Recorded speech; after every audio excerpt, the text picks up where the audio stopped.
Room B340, which is supposed to be the most haunted room on the ship. We'll pass it in just a moment. It is the very first room on the port side of B deck. It is not marked in any way. As soon as the ghost shows made B340 famous, people start breaking into it and stealing things. Their favorite thing to steal was the nameplates that said B340, so we stopped replacing them. The first ghost story about that room came from the 1960s. A passenger woke up in the middle of the night and claimed she felt someone repeatedly pulling the sheets off of her. At first she thought the sheets had just fallen off, so she pulled them back up. They got pulled back down. She pulled them back up, they got pulled back down. A full-on tug-of-war ensued before she remembered she was in the room by herself. She looked up, saw the silhouette of a man standing at the foot of her bed. She screamed, the man disappeared. Her scream got the full attention of the night steward, who ran up the hall into her room. Once she calmed down enough to explain what had happened, the steward explained that when he passed her room, didn't see anybody go in, and he didn't pass anybody in the hall on his way back. We jump forward to the 1980s. The whole space was a standard hotel room. A housekeeper went in to change the linens. She stepped out to get some towels for the bathroom. When she went back in, she found the sheets on the bed that she had just made in a pile in the middle of the floor. Now, all the activity in B340 is attributed to a death reported in 1950. The staff captain was making his rounds after everyone had disembarked, and he discovered the passenger had passed away in his bed. Cause of death? Unknown. Whoever this gentleman was, we just call him Walter. He's the ghost that's believed to haunt B340. The room is discontinued for renting because of the constant complaints from hotel guests. They wake up to see the lights in the bathroom turning on and off by themselves. Guests would leave the room, come back, all the water fixtures would be running, or they would hear a knock at the door, open it, and of course, there's nobody there. So finally the hotel said, enough, and they shut it down. There was talk for years afterwards of restoring B340 and renting it out as the haunted room. So in 2018, it became a mini suite that went for about $1,000 a night. Our first non-promotional guests kept calling the front desk to say, okay, we get it. You turn off the special effects now, we just want to go to sleep. The attendant had to keep telling these people, there are no special effects, we just remodeled the room. They left abruptly at 2 o'clock in the morning. I'm guessing they had a good time. Right this way.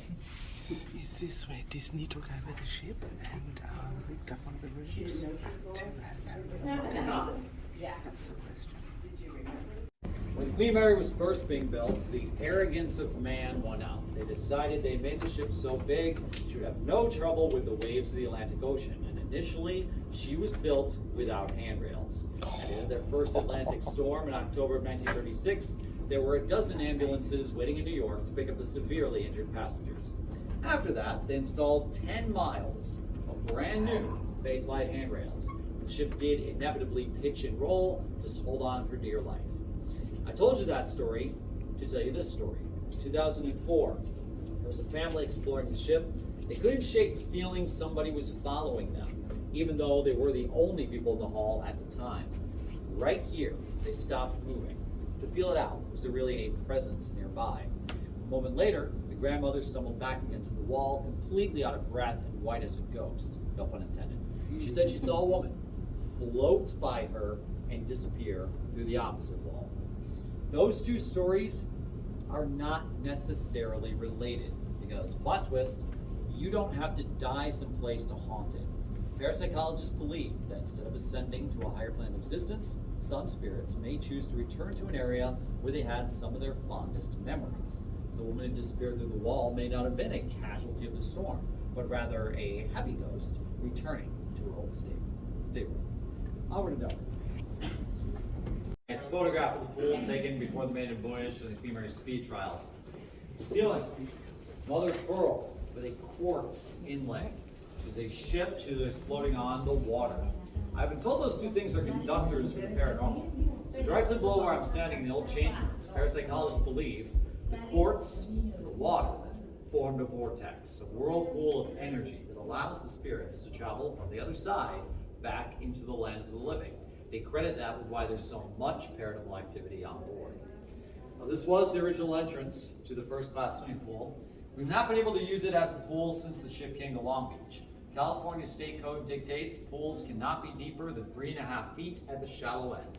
The first and cabin class pools were both 6 feet at the shallow end. The cabin class pool was removed and turned into the Royal Theater.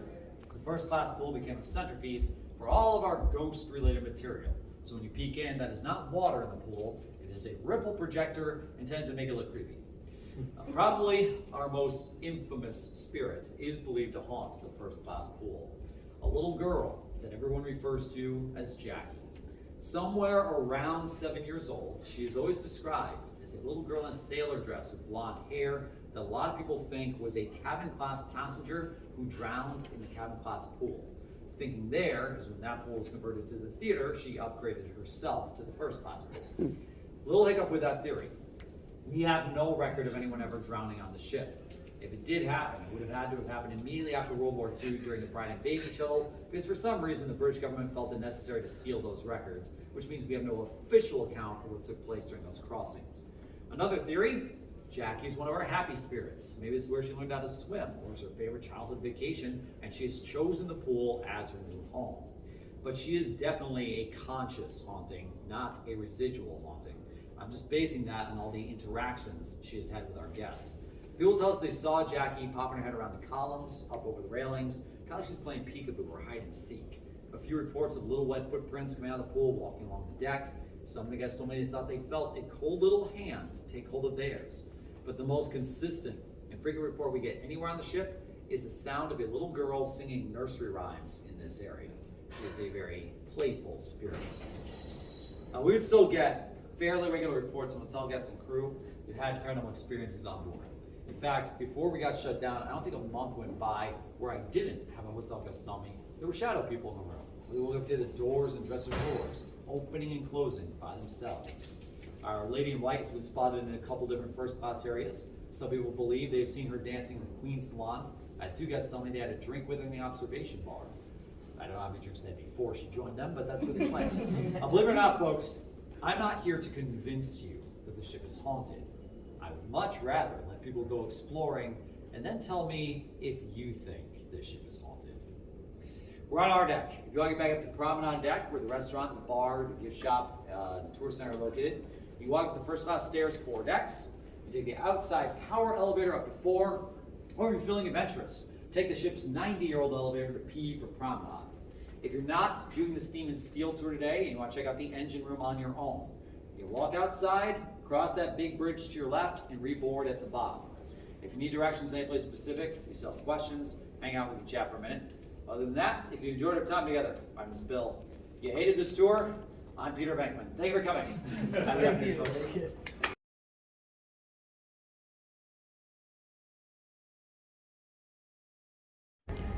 So we are now leaving the Queen Mary. We have done a ghost tour. Historical ghost tour. Historical, but it was fabulous, absolutely fabulous.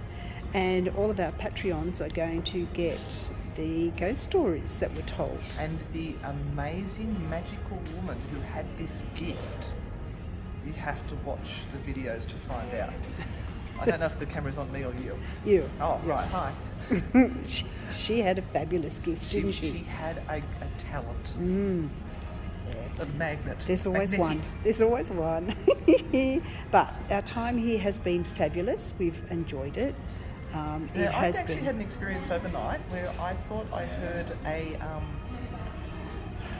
I remember my dad was in the Navy and he showed me how you blow the whistle to show different things so people would hear it and know that that's a call for change of duty or something was about to happen. And it's like something like that. And I heard that during the night. Now I don't know whether it was a bird flying past, but that doesn't really sound like a bird. It sounded like the whistle that my dad showed me how to blow. So I found that interesting. And there was something else that happened too, but I can't remember. Oh. It's like blanked out from my mind now. Well, we know that the soap container fell off the wall. And I didn't hear it.